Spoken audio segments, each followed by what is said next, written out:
third is the bearing stress. Now third one is the bearing stress. Clear है? चलो देखते हैं bearing stress क्या होती है मेरी, उसको भी देख लेते हैं। समझ में आ रहा है ना? चलो आगे चलो, bearing stress का डिस्कशन कर लेते हैं। बड़ा आसान है, इसमें ज़्यादा कुछ है नहीं आपका। चलो देखो बियरिंग स्ट्रेस होती क्या एक्चुअली में। Now what is the bearing stress. मान लो बेटा ये मेरा एक सरफेस,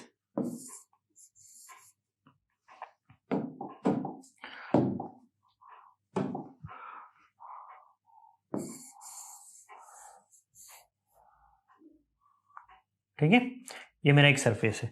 इसी सरफेस के ऊपर मेरा एक और सरफेस रखा हुआ है, ठीक है।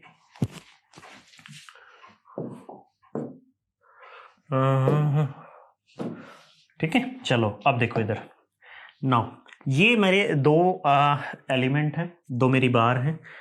This is the element number 1, this is element number 1 and this is the element number 2। Clear है?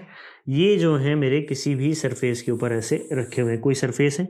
Now this is the surface जिसके ऊपर ये रखे हुए हैं, ठीक है। मेरी दो एलिमेंट है, element number 1 and element number 2। ठीक है, एलिमेंट नंबर 1 मेरा ग्राउंड सरफेस पे, उसके ऊपर दूसरा एलिमेंट रखा हुआ है। क्लियर है? अगर मैं एलिमेंट नंबर 2 पे टॉप से कुछ फोर्स को अप्लाई करता हूं, मैंने ये फोर्स अप्लाई कर दिया। कितने अमाउंट का फोर्स अप्लाई किया मैंने? That is P force. क्या होगा पी फोर्स। देखते हैं क्या होगा। अगर मान लो मैं इनके एफबीडी बनाऊं, तो एफबीडी में मुझे कुछ क्या पता चलेगा। अगर मैं इन दोनों के एफबीडी को ड्रॉ करता हूं my dear, now FBD will be, now this is the first one part. Clear? And now what is second? And the second part is, sorry, now the second part is like this. Clear है? चलो अब देखते हैं, इसको थोड़ा सा आगे कर लेता हूं मैं। एक मिनट, ये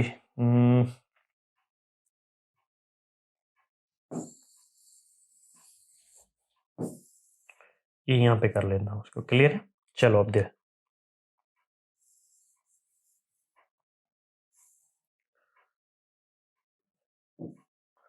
क्लियर?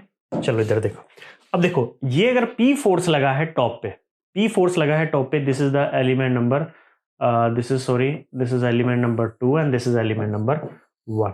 ठीक है, तो अगर मैं 2 एलिमेंट पे यहाँ पे मेरा फोर्स लगा है डाउनवर्ड फोर्स P, तो इस फोर्स P को बैलेंस करने के लिए ये एलिमेंट नंबर 2 इक्विलिब्रियम में कब रहेगा? जब नीचे से भी एक डाउनवर्ड फोर्स लगेगा सेम, कितनी अमाउंट का? P। बेटा तभी तो इक्विलिब्रियम मेंटेन होगा। ये ब्लॉक नंबर 2 है, इस ब्लॉक नंबर 2 पे अगर मैं टॉप से एक फोर्स लगा दूं P, तो इक्विलिब्रियम में मेंटेन कब होगा? जब नीचे से भी सेम मैग्नीट्यूड का फोर्स लगे। इतना तो सबको पता है। अब इस सरफेस पे, ये जो सरफेस है, इस सरफेस पे इक्विलिब्रियम मेंटेन करने के लिए एक फोर्स लगा है मेरा अपवर्ड डायरेक्शन में P। तो न्यूटन के थर्ड लॉ के according for every action there is always equal and opposite reaction. हर एक रिएक्शन के कॉरस्पॉन्डिंग क्या होती है? मेरी एक्शन के कॉरस्पॉन्डिंग रिएक्शन भी होती है। अगर P फोर्स मेरा अपवर्ड डायरेक्शन में लगा है, तो उसको बैलेंस करने के लिए मेरा एक फोर्स कहां लगना चाहिए? डाउनवर्ड डायरेक्शन में। कितना मैग्नीट्यूड का? P मैग्नीट्यूड का। एलिमेंट 1 को बैलेंस करने के लिए एक अपवर्ड फोर्स कितना लगना चाहिए? P। अब देखो इन दोनों के स्ट्रक्चरल एलिमेंट नंबर 1 और 2, ये इसका कॉन्टैक्ट सरफेस था my dear. Now this is the contact surface of element number 2 and this is the contact area of structural element number 1। दोनों के सेक्शन पे कंप्रेसिव फोर्स एक्ट हुआ है। इधर भी देखो, इधर भी एक कंप्रेसिव फोर्स एक्ट हो रहा है और इधर भी क्या हो रहा है? कंप्रेसिव फोर्स एक्ट हो रहा है। बियरिंग स्ट्रेस कुछ नहीं होती मेरे दोस्त। Bearing stress are nothing but these are the compressive stress developed at the contact surface of two structural member. दो स्ट्रक्चरल मेंबर के कॉन्टैक्ट पे जो भी कंप्रेसिव स्ट्रेस डेवलप होती है उसी को हम क्या बोलते हैं? बियरिंग स्ट्रेस बोलते हैं।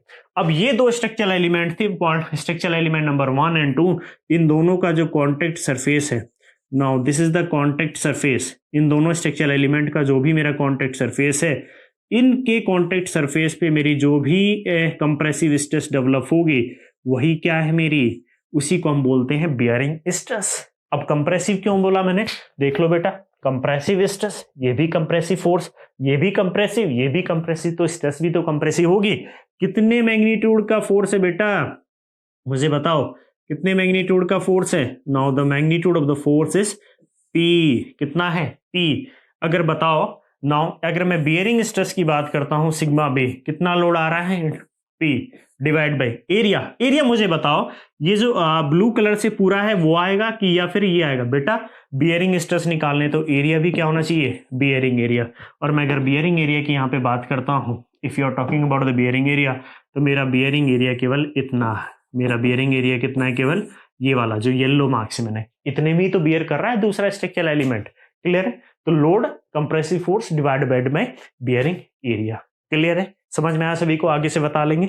ऐसे क्वेश्चंस आपसे इंटरव्यू में कर सकता है, जब आप कहीं पे इंटरव्यू देंगे तो इस तरह के बेसिक कॉन्सेप्ट आपसे पूछ लेगा।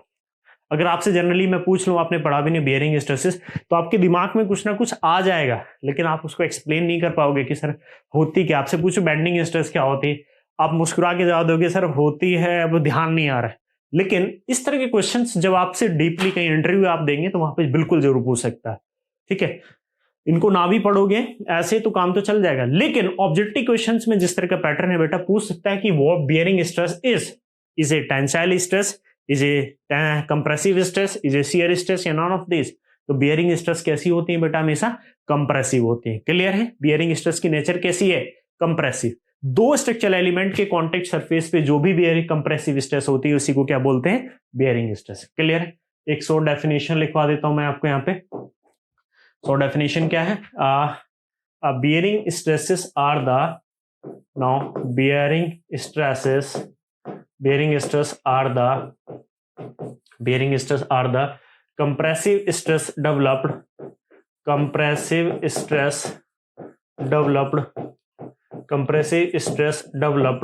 at the contact surface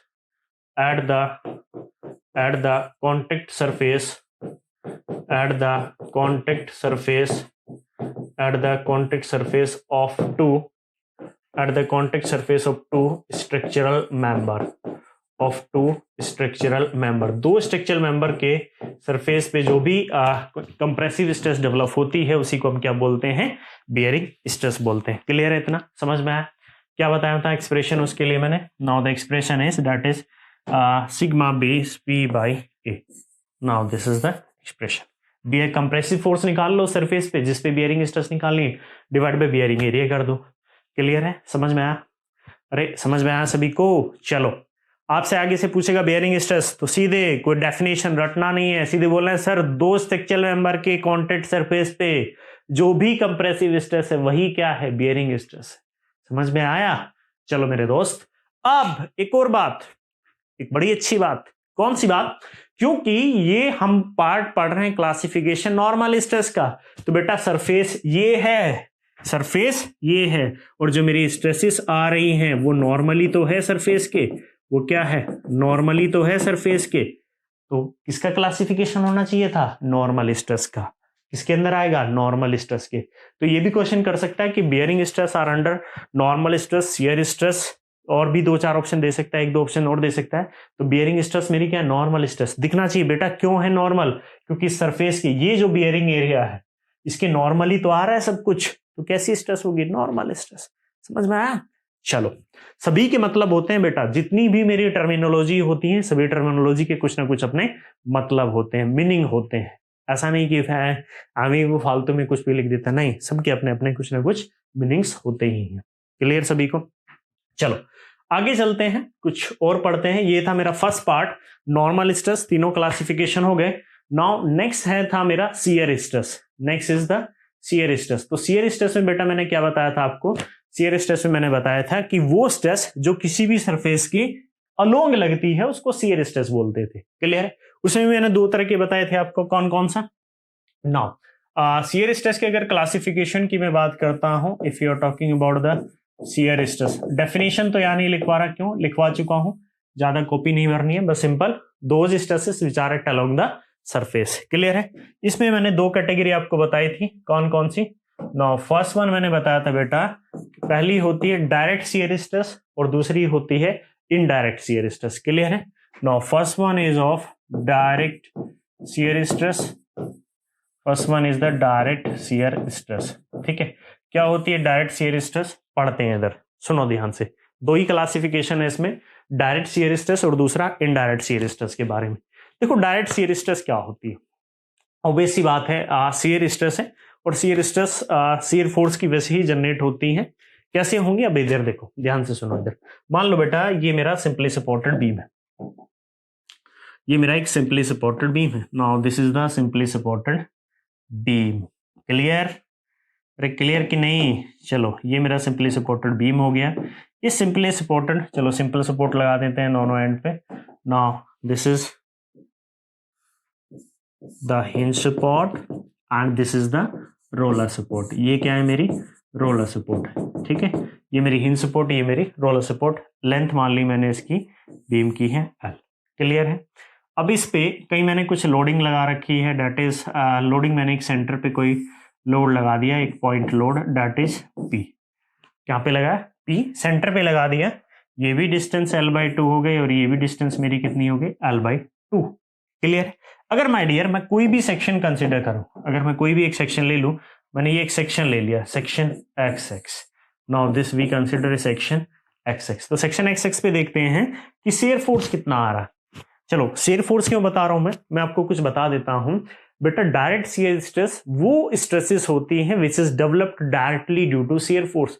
जो शियर फोर्स की वजह से डायरेक्टली किसकी वजह से जनरेट हुई है? शियर फोर्स की वजह से जनरेट हुई है, उन्हीं को हम बोलते हैं डायरेक्ट शियर स्ट्रेस। डायरेक्ट क्यों बोल रहा हूं? बिकॉज उनका रीजन ही यही है कि उस सेक्शन पे जिस पे वो डेवलप हुई है उस पे शियर फोर्स आया और उस शियर फोर्स की वजह से उस सेक्शन पे क्या था? शियर फोर्स, और शियर फोर्स की वजह से ही वहां पे स्ट्रेसेस आई हैं। कैसे?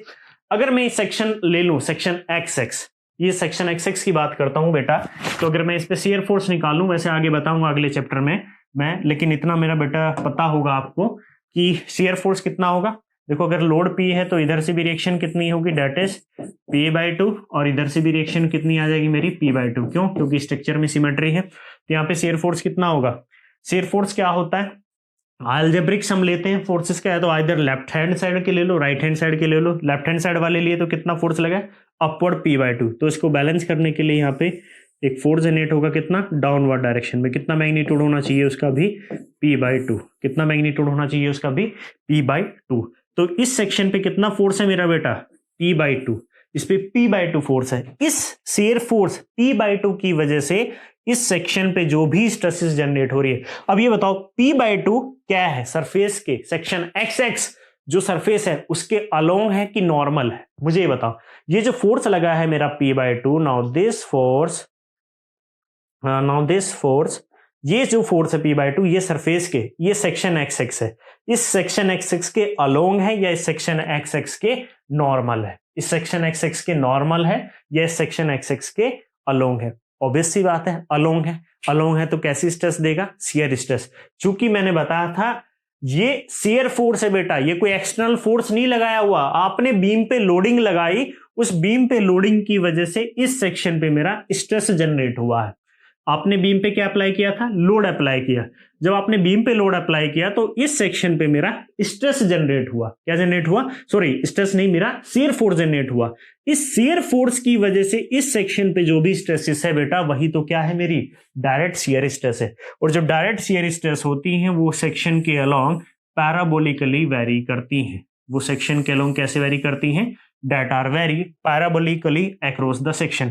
वो पैराबोलिकली ही वेरी क्यों करती है वो हम डिस्कस करेंगे direct shear stress in beam, जो चैप्टर है हमारा उसमें बताऊंगा कि पैराबोलिकली ही क्यों वेरी करती है, वहां पे डिस्कस करेंगे। बस इतना ध्यान रखो कि जो मेरी डायरेक्ट शियर स्ट्रेस होती है that is vary parabolically across the section, वो सेक्शन के अलोंग पैराबोलिकली वेरी करती है। क्लियर है? समझ में आया? अरे समझ में आया कि नहीं? समझ में आ गया ना? चलो अब आगे देखो क्या बताया मैंने डायरेक्ट शियर स्ट्रेस के बारे में कि भाई शियर स्ट्रेस है तो ऑब्वियस सी बात है शियर फोर्स की वजह से जनरेट होगी सरफेस पे। चूंकि डायरेक्ट शियर फोर्स की वजह से जनरेट हो रही है तो we call it direct shear stress. Clear है? यहाँ पे एक शॉर्ट डेफिनेशन लिख सकते हैं इसकी। Now the stress which is developed stress which is developed stress which is developed due to stress which is developed due to direct shear force stress which is developed due to direct shear force acting along the surface clear है। एक और बात बताई मैंने, क्या बताई थी आपको कि जो मेरी डायरेक्ट shear स्ट्रेस होती है वो पैराबोलिकली वेरी करती है अक्रॉस द सेक्शन। तो क्यों करती है वेरी करी, मैंने बताया था, नेक्स्ट आगे कहीं पर डिस्कस करेंगे हम इसको। क्लियर है। तो यहाँ पे एक पॉइंट और लिख सकते हैं कि direct shear stress direct shear stress varies parabolically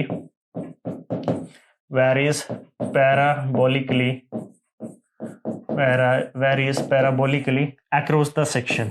ठीक है, across the section।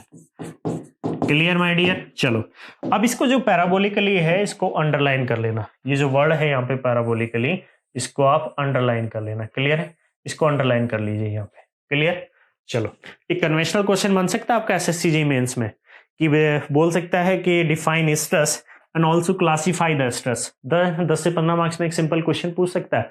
अगर आपसे क्वेश्चन पूछे तो आपको सिंपली वहां पे बेटा ज्यादा इंपैक्ट थ्योरी नहीं पुट करनी है कि आप जबरदस्ती लिखे जा रहे हैं, मिनिमाइज लिखना है और उसको एक्सप्रेशन समझाना है, किसके थ्रू, फिगर्स के थ्रू समझाना है।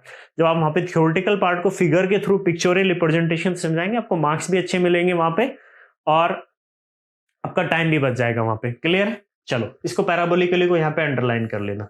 क्लियर बेटा। चलो नोट करो इसको, ये था मेरा डायरेक्ट shear stress, नोट करो इसको जल्दी से। ये हो गया मेरा डायरेक्ट shear stress। सेकंड मैंने बताया था, इसी के अंदर मैंने बताया था indirect shear stress। Now second one is indirect shear stress। ठीक है, तो इसी में हेडिंग डाल लो सेकंड, क्योंकि shear stress के दो पार्ट बताए थे मैंने आपको। नाउ सेकंड बात, सेकंड मैंने बताया था that is indirect shear stress। Second one is indirect shear stress। Clear. Now second one is indirect shear stress। क्या होती है इनडायरेक्ट shear stress, पढ़ते हैं, देखते हैं क्या है मेरी इनडायरेक्ट shear stress। चलो ध्यान से सुनना भी सब लोग, लिखेगा नहीं कोई भी। इनडायरेक्ट shear stress, ठीक हो। देखो इनडायरेक्ट shear stress क्या होती है, मेरी बात ध्यान से सुनना सभी लोग, सुनो बेटा। अब मान लो ये मेरा कोई body,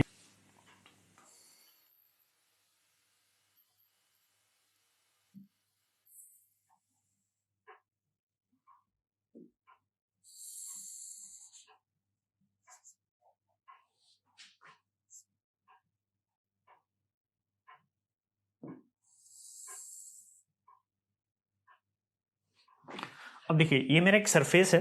now this is a surface, और ये कुछ जो मेरा स्ट्रक्चरल एलिमेंट है उसका जो शेप है वो कुछ इस तरह का है। ठीक है। नाउ अब अगर माय डियर मैं इस स्ट्रक्चरल एलिमेंट पे कुछ फोर्सेस अप्लाई कर दूं, ठीक है, ये मेरा स्ट्रक्चरल एलिमेंट था, मैंने एक फोर्स यहाँ पे अप्लाई कर दिया। Now we apply the force P, और एक सेम फोर्स मैंने इसके दूसरे सरफेस पे भी यहाँ पे अप्लाई कर दिया। ठीक है, P। अब देखो इनडायरेक्ट shear stress क्या होती है। मैंने डायरेक्ट shear stress में बताया था कि वो स्ट्रेस जो किसी भी सरफेस पे, किसी भी सेक्शन पे डायरेक्टली डेवलप होती है ड्यू टू shear फोर्स। लेकिन इनडायरेक्ट shear stress नाम में ही लिखा है वहां पे क्लियरली इनडायरेक्ट, यानी कि डेवलप कैसे हुई है, इनडायरेक्टली। आपने नहीं, वो जबरदस्ती डेवलप नहीं है, इनडायरेक्टली डेवलप होगी, ऑटोमेटिक डेवलप होगी shear stress। अब देखो ये फोर्स, ये स्ट्रक्चरल एलिमेंट की जो कॉन्फ़िगरेशन है वो थोड़ी सी अजीब है। कैसी है, ये जो फोर्स लगा है ये दोनों डायरेक्शन में पैरेलल लगा है। अब इस फोर्स के बेटा दो कंपोनेंट होंगे मेरे, इस फोर्स के क्या होंगे मेरे, दो कंपोनेंट होंगे। एक फोर्स का कंपोनेंट इस सरफेस के नॉर्मल डायरेक्शन में होगा, ठीक है, और एक कंपोनेंट इसका कहां पे होगा, that is along the surface. एक कंपोनेंट इसका अलोंग द सरफेस होगा।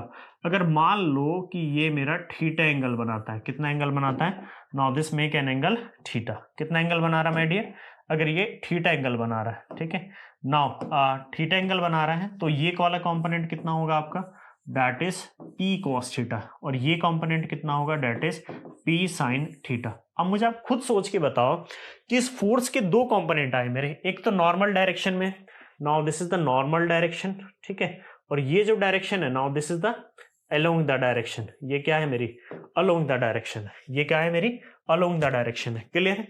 अब मुझे एक बात बताओ, इस फोर्स के दो कंपोनेंट की वजह से ये नॉर्मल है, तो बेटा ये वाला लोड क्या कौन सी स्ट्रेस डेवलप करेगा? Normal stress. ऑब्वियस सी बात है, कौन सी स्ट्रेस जनरेट करेगा उस सरफेस के ऊपर? Normal stress. Why normal stress? क्योंकि ये सरफेस के क्या है? नॉर्मल डायरेक्शन में। और मैंने बताया था कि किसी भी लोड की वजह से डायरेक्टली हर एक सेक्शन पे जो स्ट्रेस डेवलप होती है वो क्या होती है मेरी?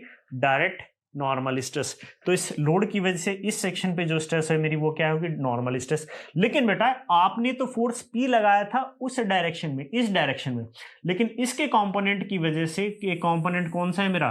That is P sin theta. ये P sin थीटा कहां लग रहा है? ये इनडायरेक्टली अलोंग द सरफेस लग रहा है। कहां लग रहा है? Along the surface. और मैंने बताया था जो फोर्स किसी भी सरफेस के अलोंग लगते हैं उनकी वजह से जो स्ट्रेस आती है कौन सी स्ट्रेस होती है? Shear stress. कौन सी स्ट्रेस होती है my dear? We call it shear stress. चूंकि ये फोर्स इनडायरेक्टली डेवलप हुआ है, चूंकि आपकी जो स्ट्रक्चरल एलिमेंट था उसकी कॉन्फ़िगरेशन ही कुछ ऐसी थी कि इस फोर्स आपने तो इस डायरेक्शन में फोर्स लगाया था P, ये जो आपने फोर्स लगाया है P ये कुछ इस डायरेक्शन में लगाया है, लेकिन आपके स्ट्रक्चरल एलिमेंट की कॉन्फ़िगरेशन ऐसी थी माय डियर कि आपने फोर्स लगाया P, लेकिन कॉन्फ़िगरेशन की वजह से आपको एक कंपोनेंट मिला किन सा?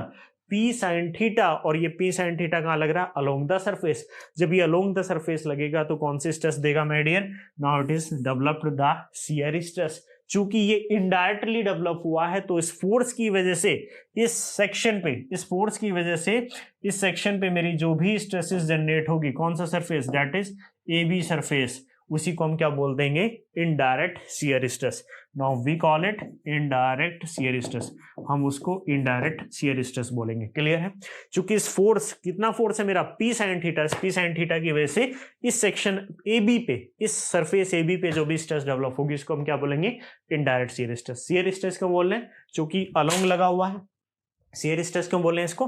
क्योंकि because it is acting along, और इसके इस सरफेस AB के अलोंग लगा हुआ है। ठीक है? इनडायरेक्टली, इनडायरेक्ट शियर स्ट्रेस क्यों बोल रहे हैं? Because it is developed indirectly. आपने नहीं लगाया उसको, वो इनडायरेक्टली डेवलप हुआ है। ठीक है? तो इसको हम क्या बोलेंगे? Indirect shear stress. ठीक है? तो इसमें डेफिनेशन भी लिख रहा हूं तो लिख सकते हैं, वैसे जरूरत नहीं है। सिंपली आप ये बोल सकते हैं डायरेक्ट शियर स्ट्रेस में कि those stresses which is develop indirectly, वो शियर स्ट्रेस जो इनडायरेक्टली डेवलप होती हैं उनको हम क्या बोलते हैं? इनडायरेक्ट शियर स्ट्रेस बोलते हैं। क्लियर है? समझ में आया? चलो, तो ये था मेरा क्लासिफिकेशन ऑफ स्ट्रेसेस के बारे में। हमने दोनों क्लासिफिकेशन पढ़ ली, नॉर्मल स्ट्रेसेस का भी और शियर स्ट्रेसेस का भी। क्लियर हो गया? चलो, ये थी मेरी बेसिक बातें स्ट्रेसेस के बारे में। अब मैंने एक टर्म आपसे डिस्कस किया था पहले, जब मैं प्रीवियस लेक्चर्स में डिस्कस कर रहा था कि why we call it tensile stress is positive and compressive stress is taken as negative. मैं टेंसाइल स्ट्रेस को पॉजिटिव ही क्यों लेता हूं और कंप्रेसिव स्ट्रेस को नेगेटिव ही क्यों लेता हूं? क्लियर है? चलो, अब सुनो मेरी बात ध्यान से। अब वक्त है रिप्रेजेंटेशन का कि आप स्ट्रेस किसी भी सेक्शन पे जब आप स्ट्रेसेस लेते हैं तो why we are writing, stress को लेते कैसे हैं, रिप्रेजेंट कैसे करते हैं। क्लियर है? तो नेक्स्ट हेडिंग अपनी कॉपी में डाल लीजिए my dear. Now next heading is that is the representation of stresses. Now next heading is that is representation, next heading is that is the representation of stresses. Stresses को represent कैसे करते हैं? Representation of stress, stress को हम यहाँ पे represent कैसे करेंगे? क्लियर? डाल लिया कॉपी में हेडिंग? बस कॉपी में हेडिंग डाल के छोड़ दीजिए, कुछ नहीं करना। जो करना है वो मैं करूंगा, आप कुछ नहीं करने वाले। क्लियर? आपको कुछ नहीं करना है, जो मैं करूंगा वो ही करना है आप लोगों को। क्लियर है? चलो, रिप्रेजेंटेशन। अब रिप्रेजेंटेशन की अगर मैं बात करूं माय डियर, तो किसी भी सेक्शन पे कहीं भी स्ट्रेस को जब आप रिप्रेजेंट करेंगे तो कैसे रिप्रेजेंट करते हैं स्ट्रेसेस को? आप स्ट्रेस को रिप्रेजेंट करते हैं टो आई जे।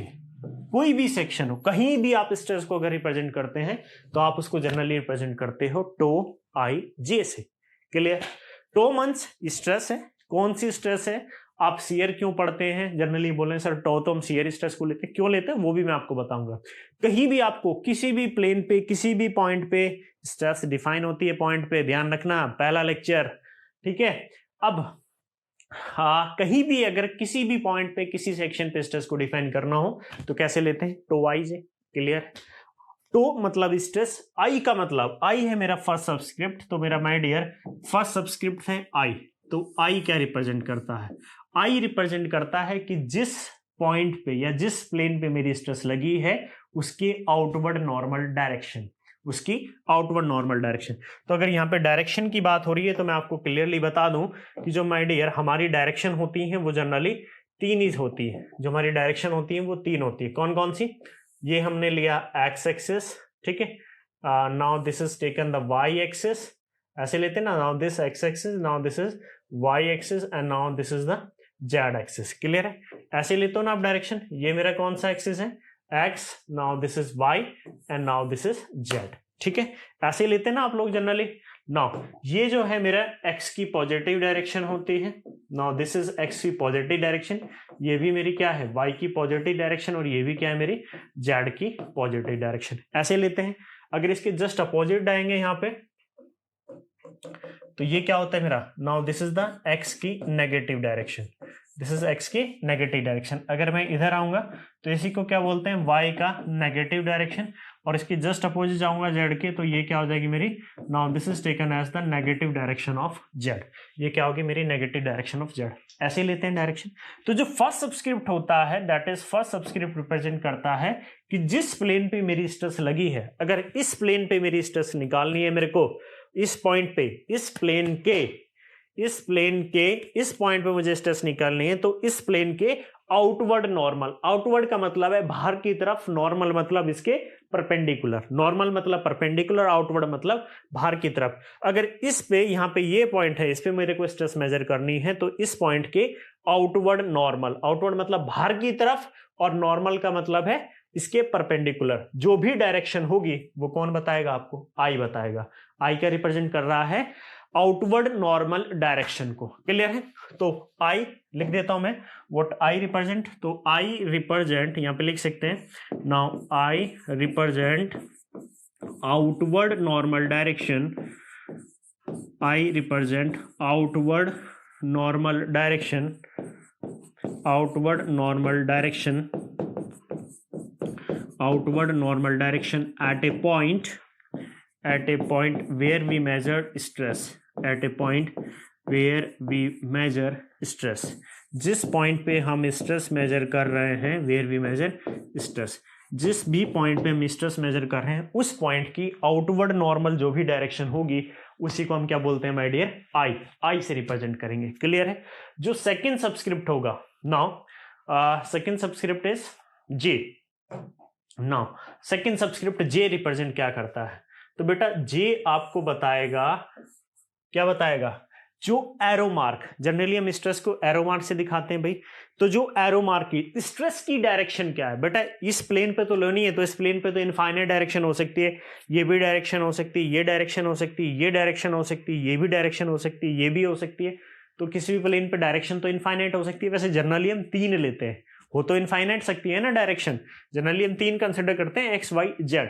तो जे जो मेरा सबस्क्रिप्ट है वो रिप्रेजेंट करता है कि मेरी स्ट्रेस की डायरेक्शन क्या है। जो फर्स्ट सबस्क्रिप्ट था उसने क्या रिप्रेजेंट किया कि भाई जिस प्लेन पे, जिस पॉइंट पे मुझे स्ट्रेस निकालनी है उसकी आउटवर्ड नॉर्मल, यानी कि आउटवर्ड नॉर्मल डायरेक्शन क्या? वाई रिप्रेजेंट करेगा।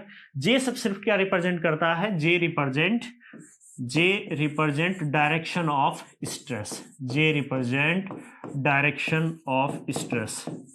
Now j represent the direction of stress, stress की जो भी डायरेक्शन है उसको कौन बताएगा? जे बताएगा। क्लियर है? स्ट्रेस की डायरेक्शन को जे बताएगा, और आई क्या बताएगा? उस किसी भी सरफेस के जो नॉर्मल लगे, आउटवर्ड नॉर्मल है, उसको डायरेक्शन को बताएगा। जस्ट फॉर एग्जांपल मान लीजिए आपसे बोला जाए टो एक्स एक्स, या आपसे बोला जाए टो एक्स वाई, लिखते हो ना ऐसे, टो एक्स एक्स लिखते हो, टो वाई वाई लिखते हो। तो टो मीन्स स्ट्रेस, एक्स क्या है? एक्स आपको बता रहा है कि ये जो स्ट्रेस लगी है टो एक्स एक्स, इसकी outward normal direction, outward normal direction कौन सी? एक्स, एक्स ये दूसरा एक्स, ये वाला एक्स, ये एक्स क्या बताएगा कि डायरेक्शन ऑफ स्ट्रेस, जिस तरफ भी एरो मार्क की डायरेक्शन होगी वही इस डायरेक्शन किसको बताएगा? स्ट्रेस की डायरेक्शन को। तो डायरेक्शन ऑफ स्ट्रेस भी कितनी? एक्स। दूसरे सबस्क्रिप्ट में आ जाओ, दूसरे सबस्क्रिप्ट में क्या था? Tau x y. तो एक्स क्या बता रहा है कि भाई ये जो मेरी स्ट्रेस लगी थी टो एक्स वाई, इसके नॉर्मल, आउटवर्ड नॉर्मल डायरेक्शन कौन सी है मेरी? एक्स। लेकिन स्ट्रेस की डायरेक्शन क्या है, वाई। सेकंड सबस्क्रिप्ट क्या बताता है मेरे को, स्ट्रेस की डायरेक्शन। और स्ट्रेस की डायरेक्शन के लिए आपको एक ही बात ध्यान रखनी है कि जिस तरफ भी एरो मार्क होगा उसी तरफ मेरी स्ट्रेस की डायरेक्शन होगी। जनरली ये कंसिडर करते हैं, बस एक्स वाई जेड एक्सिस को ध्यान रखना है। क्लियर है, समझ में आई बात? अरे समझ में आई कि नहीं? चलो अब इसको नोट कर लेना, ये वाला पोर्शन नोट कर लेना, काफी काम आएगा आपके।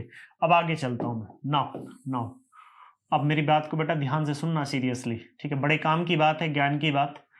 चलो थोड़ा सा ज्ञान ले लेते हैं, क्या पता भविष्य में आपके काम आ जाए। तो मेरी बात को ध्यान से सुनिएगा बेटा। देखो सुनो इधर, ये है now this is the 3D element. भाई कोई भी पॉइंट ले लो 3D में ही होता है। अब मुझे को एक बात बताओ, इस 3D एलिमेंट पे अगर मैं डायरेक्शन ऑफ स्ट्रेसेस लेते हूं तो डायरेक्शन ऑफ स्ट्रेसेस में मैंने क्या बताया था आपको बेटा, डायरेक्शन कोऑर्डिनेट एक्सिस की डायरेक्शन क्या बताई थी।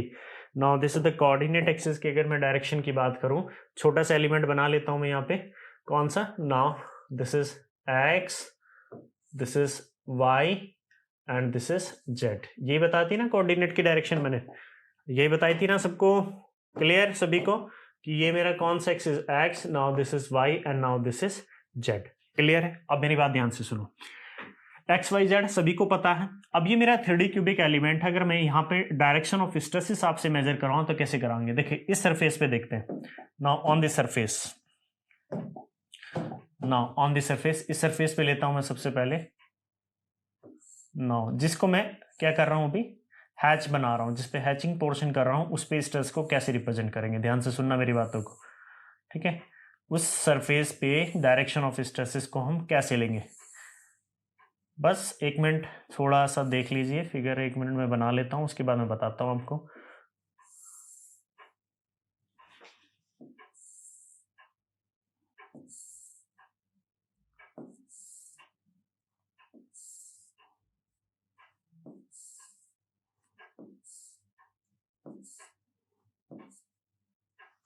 क्लियर?